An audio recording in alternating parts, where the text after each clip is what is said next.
അങ്ങനെ ഞാൻ ബൈക്ക് റെൻറ്റിനെടുത്തിട്ട് തൊട്ടടുത്തുള്ള ഒരു പെട്രോൾ പമ്പിൽ നിന്ന് പെട്രോളും അടിച്ച് നേരെ വന്നത് ഗാഡിസർ ലേക്ക് എന്ന് പറയുന്ന ജയ്സൽമീർ സിറ്റിക്കകത്ത് തന്നെയുള്ള ഒരു സ്പോട്ടിലേക്കാണ്. അപ്പോൾ അവിടെ വന്നപ്പോഴത്തേക്കും ഞാൻ ഉച്ചയ്ക്കൊന്നും കഴിച്ചിട്ടുണ്ടായില്ല. അവിടെ ഒരു കഫേ കയറിയിട്ട് ഞാൻ നൂഡിൽസ് കഴിച്ചു.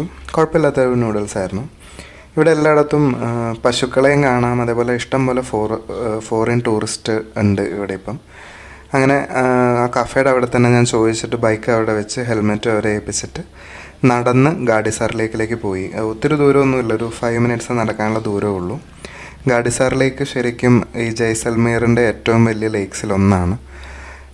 അതേപോലെ തന്നെ ഇവിടെ ഏറ്റവും ബ്യൂട്ടിഫുൾ ആയിട്ടുള്ള സ്ഥലങ്ങളിലൊന്നും ഗാഡിസാർ ലേക്കാണ്. ഇത് 14th സെഞ്ച്വറിയിൽ 14ാം നൂറ്റാണ്ടിൽ ജയ്സൽമീറിലെ മഹാറാവൽ ഗഡ്ഡി സിംഗ് അദ്ദേഹമാണ് ഈ തടാകം നിർമ്മിച്ചത്. പണ്ടുകാലത്ത് ഇത് സിറ്റിയുടെ ഏറ്റവും വലിയ ജലസ്രോതസ്സായിരുന്നു. വാട്ടർ ഇവിടെ നിന്നായിരുന്നു പമ്പ് ചെയ്തുകൊണ്ടിരുന്നത്. ഇത് അങ്ങോട്ട് ഗാഡിസാർ ലേക്കിലേക്ക് കയറുമ്പോൾ ഉള്ളൊരു ഫോർട്ട് ലൈക്ക് സ്ട്രക്ചറാണ്. അത് അവിടെ ഇതുപോലെ തുപ്പിയിട്ടേക്കുന്നത് നിങ്ങൾക്ക് കാണാനായിട്ട് സാധിക്കും. ശരിക്കും നമ്മൾ ഒരു പഴയ കാലത്തെ ഏകദേശം 600 വർഷം താണ്ടി നിൽക്കുന്ന ഒരു സാധനമാണിത്. അപ്പോൾ നമ്മൾ അതേപോലെ കാത്തു പരിപാലിക്കേണ്ട കടമ നമുക്കുണ്ടെന്ന് എനിക്ക് തോന്നുന്നു. ഇവിടെ വന്ന് ഇതിൻ്റെ കാഴ്ച ഭയങ്കര ഭംഗിയാണ്. ഇത് ആ വെള്ളത്തിൻ്റെ നടുക്ക് തന്നെ കുറേ സ്ട്രക്ചേഴ്സ് ഉണ്ടാക്കി വെച്ചിട്ടുണ്ട്. ശരിക്കും ഇത് രാജാക്കന്മാരുടെ ഒരു വേനൽക്കാല സമയത്തെ ഒഴിവ് സമയങ്ങൾ ഇവിടെയായിരുന്നു ചിലവഴിച്ചുകൊണ്ടിരുന്നത്. വലിയ തടാകമാണ്, അവിടെ ബോട്ടിങ്ങും അവൈലബിൾ ആണ്. ഞാൻ ബോട്ടിങ്ങിനൊന്നും പോയില്ല, പക്ഷേ കുറേ ടൂറിസ്റ്റുകൾ ബോട്ടിങ്ങിനായിട്ട് പോകുന്നുണ്ടായിരുന്നു. ബോട്ടിങ്ങിൻ്റെ കാര്യം പറഞ്ഞപ്പോഴാണ്, ആൾക്കാർ ബോട്ടിങ്ങിന് പോകുന്നതും എല്ലാം കൊള്ളാം. അവർ അതിൻ്റെ വേസ്റ്റുകളും അതിനകത്തേക്ക് തന്നെ കുപ്പികളൊക്കെ അവിടെ തന്നെ വെള്ളത്തിലേക്ക് തന്നെ ഉപേക്ഷിക്കുന്ന കണ്ടു. അതേപോലെ തന്നെ വേറൊരു കോമാളിയാണിത്. ഇയാൾക്ക് സെൽഫ് പെഡൽ ബോട്ട് എടുത്തിട്ട് അതിൽ നിന്ന് തന്നെ ലൈഫ് ബോട്ട് ഊരി കാണിക്കണം. തടാകം നിറയെ മീനുകളാണ്. അതുകൊണ്ട് തന്നെ മീനുകൾക്ക് തീറ്റ കൊടുക്കാനൊക്കെ ആയിട്ട് ആൾക്കാർ ഒരുപാട് വരുന്നത് നമുക്ക് കാണാനായിട്ട് സാധിക്കും. പക്ഷേ ഇത് അവിടെ വരുന്ന ആൾക്കാർ തന്നെ കുറേ സ്ട്രക്ചേഴ്സൊക്കെ നശിപ്പിക്കാനും കുറേ ഫെസിലിറ്റീസൊക്കെ നശിപ്പിക്കാനുമായിട്ടൊക്കെ ശ്രമിക്കുന്നത് നമുക്ക് അവിടെ ചെല്ലുമ്പോൾ കാണാനായിട്ട് സാധിക്കും. അവിടെയും നമുക്ക് സിവിക് സെൻസ് എന്ന് പറയുന്നൊരു സംഭവത്തിൻ്റെ ആവശ്യം നമുക്ക് മനസ്സിലാവും. ഇതിങ്ങോട്ട് വരുമ്പോൾ അവിടെയുള്ളൊരു വെങ്കല കൊണ്ടുണ്ടാക്കിയൊരു സാധനമായിരുന്നു, അതിൻ്റെ താഴെയും തുപ്പി വെച്ചേക്കുന്നത് കാണാം. അവിടെ നിന്ന് ബൈക്ക് എടുത്തിട്ട് ഞാൻ നേരെ പോയത് സാം സാൻഡ് ഡ്യൂൺസ് എന്ന് പറയുന്ന ഇവിടെ തൊട്ടടുത്തുള്ള ഥാർ മരുഭൂമിയുടെ ഒരു ഭാഗം ആണ് അവിടെ. അപ്പോൾ അവിടേക്ക് ഒരു 40 കിലോമീറ്ററിൻ്റെ ഡ്രൈവ് ഉണ്ട്. സ്ട്രെയിറ്റ് റോഡാണ്. പോകുന്ന വഴിയിൽ നിങ്ങൾക്ക് ഒട്ടകങ്ങളും അതേപോലെ കുറേ കാഴ്ചകൾ കാണാനായിട്ട് സാധിക്കും. അതുപോലെ മിലിറ്ററിക്കാരുടെ വണ്ടികൾ ഇഷ്ടം പോലെ പോകുന്നുണ്ട്. അവരെ പറ്റി അങ്ങ് പോയാൽ മതി. സം ഡ്യൂൺസിലേക്ക് ഞാൻ ശരിക്കും ബുക്ക് ചെയ്തിട്ടുണ്ട് ഒരു ടെൻറ്റ്. അത് ഞാൻ അവിടെ ചെല്ലുമ്പോൾ കാണിക്കാം. ഇത് പോകുന്ന വഴി രാജസ്ഥാൻ ടൂറിസം കുറേ റേറ്റ് ചാർട്ട്സൊക്കെ എഴുതി വെച്ചിട്ടുണ്ട്. ഈ റേറ്റിൽ കൂടുതൽ നിങ്ങളോട് ആരെങ്കിലും ചോദിക്കുവാണെങ്കിൽ ശരിക്കും അത് ക്വസ്റ്റ്യനബിൾ ആണ്. പോകുന്ന വഴി തന്നെ പാരാഗ്ലൈഡിങ്ങിൻ്റെയൊക്കെ ഒരുപാട് സ്ഥലങ്ങൾ നമുക്ക് കാണാനായിട്ട് സാധിക്കും. ഒന്നെങ്കിൽ നിങ്ങൾക്ക് ഇവിടെ നിന്ന് അത് യൂട്ടിലൈസ് ചെയ്യാം, അല്ലെങ്കിൽ സം ഡ്യൂൺസിനടുത്തേക്ക് എത്തുമ്പോഴത്തേക്കും അവിടെയും കാണാം. ഞാൻ 1300 രൂപയ്ക്ക് ബുക്ക് ചെയ്തിരിക്കുന്ന ഒരു ടെൻറ്റാണിത്. ഇത് ഞാൻ അവിടെ ചെന്ന് ചെക്ക് ഇൻ കഴിഞ്ഞിട്ട് ഇങ്ങനെ കുറേ ടെൻറ്റുകൾ ചുറ്റിനായിട്ട് പണിത് വെച്ചിട്ടുണ്ട്. അപ്പം ഈ കാണുന്ന രാജ് എന്നാണ് അദ്ദേഹത്തിൻ്റെ പേര്. അദ്ദേഹമാണ് എന്നെ ചെക്ക് ഇന്നെ സഹായിച്ചത്. പുള്ളി എന്നെ കൊണ്ടുവന്ന് കാണിക്കുവാണ് എനിക്ക് അസൈൻ ചെയ്തിരിക്കുന്ന ടെൻറ്റ്. അവിടെ ഫുള്ളാണ്. ഇപ്പം നവംബർ ഡിസംബർ സമയത്ത് ശരിക്കും ഇവിടെ ഈ ഏരിയയിൽ ടൂറിസ്റ്റുകൾ കൂടുതൽ വരുന്നൊരു സമയമാണ്.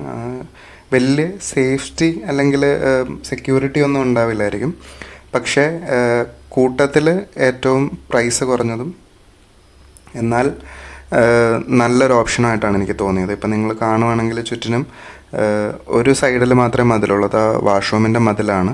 അതുപോലെ കോൺക്രീറ്റിൻ്റെ തറ കെട്ടിയിട്ട് അതിൻ്റെ പുറത്താണ് ബെഡ് ഇട്ടിരിക്കുന്നത്. ഈ ചുറ്റിനും നിന്ന് മണലടിച്ച് ഇതിനകത്ത് കയറിയിട്ടുണ്ട്. അതിൻ്റെ തന്നെ അതിൻ്റെ കളറെല്ലാം ഭയങ്കര ഫെയ്ഡാണ്. എന്നിരുന്നാലും ഈ ഒരു പ്രൈസ് റേറ്റിൽ ഡിന്നറും ബ്രേക്ക്ഫാസ്റ്റും ഇൻക്ലൂഡഡ് ആയിട്ടാണ് അവർ നമുക്ക് തരുന്നത്.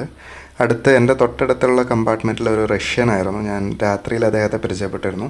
പക്ഷേ ഇവിടെ വന്നു കഴിഞ്ഞപ്പോഴത്തേക്കും അദ്ദേഹത്തിന് മതിയായി എന്നാണ് പറഞ്ഞത്. അങ്ങനെ ഞാൻ തിരിച്ച് ചെന്നൊന്ന് കുളിച്ച് ഫ്രഷായി കഴിഞ്ഞപ്പോഴത്തേക്കും അവിടുത്തെ പയ്യനൊന്ന് പറഞ്ഞു, ജീപ്പ് സഫാരിക്ക് പോകുന്നുണ്ടെങ്കിൽ പോകാം, അല്ലെങ്കിൽ ക്യാമൽ റൈഡിന് പോകുന്നുണ്ടെങ്കിൽ പോകാമെന്ന്. പക്ഷെ ഞാനത് യൂട്ടിലൈസ് ചെയ്തില്ല. ഞാൻ നടന്ന് തന്നെ ഡെസേർട്ടിലേക്ക് കയറാനാണ് പ്ലാൻ ചെയ്തത്.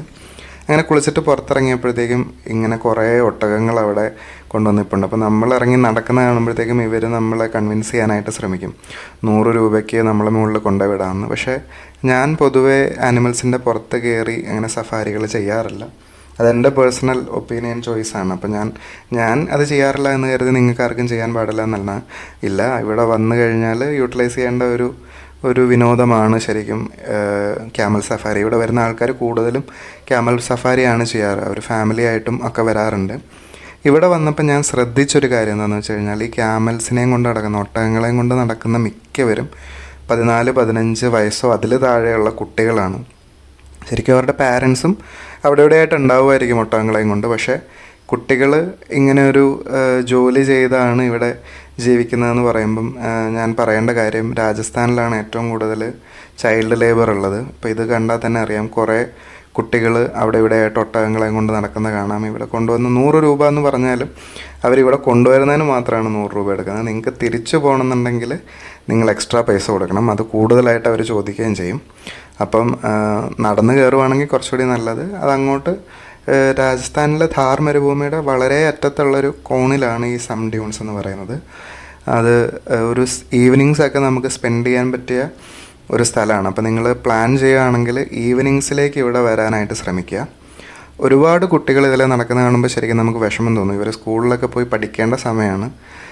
ഇത് കഴിഞ്ഞപ്പോഴത്തേക്കും റാണ സിംഗ് എന്ന് പറയുന്ന ഒരു പുള്ളി എന്നെ സമീപിച്ചു. അദ്ദേഹത്തിൻ്റെ അവിടുത്തെ ലോക്കലായിട്ടുള്ളൊരു ആർട്ട് കാണിക്കാൻ വേണ്ടിയിട്ട്. इधर की हमारी सम डेजर्ट की कलाकारी इंस्ट्रूमेंट म्यूजिक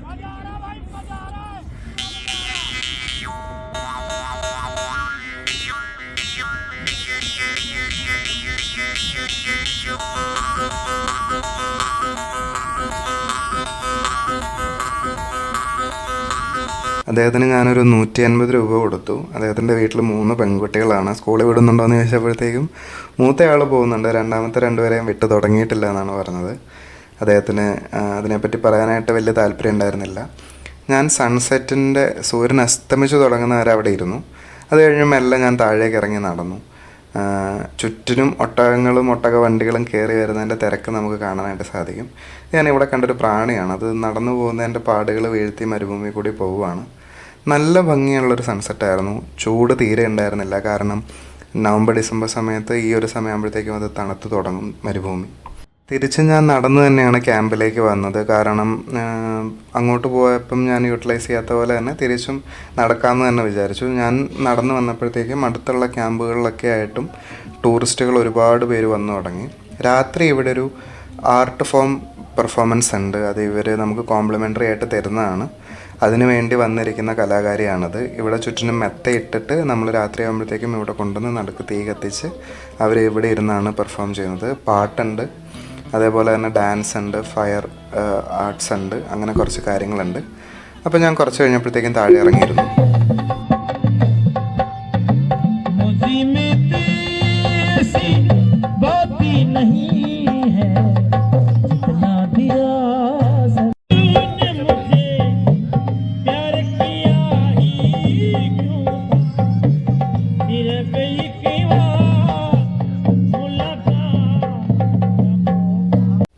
ഏകദേശം 1 മണിക്കൂറോളം നീണ്ടുന്ന പാട്ടായിരുന്നു അത്. കേട്ട് മടുത്തായിരുന്നു. ശരിക്കും നമുക്ക് അത്ര എൻജോയബിളായിട്ട് തോന്നില്ല.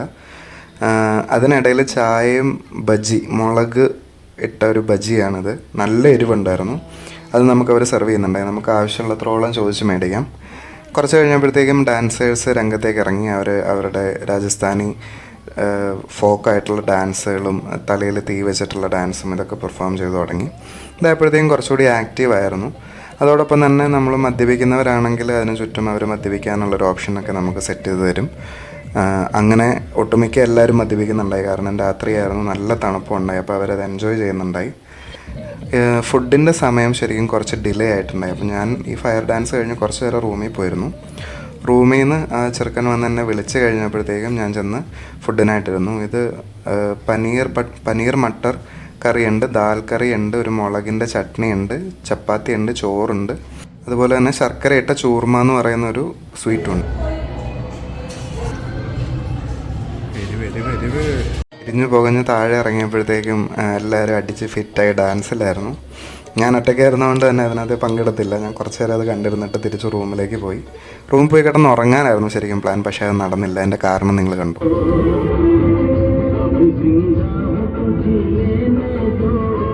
വിളിച്ചോ ഒച്ചയും കാരണം ഉറക്കം പോയ സ്ഥിതിക്ക് ബാക്കി വീഡിയോ അടുത്ത ഭാഗത്തിൽ. Have you been here.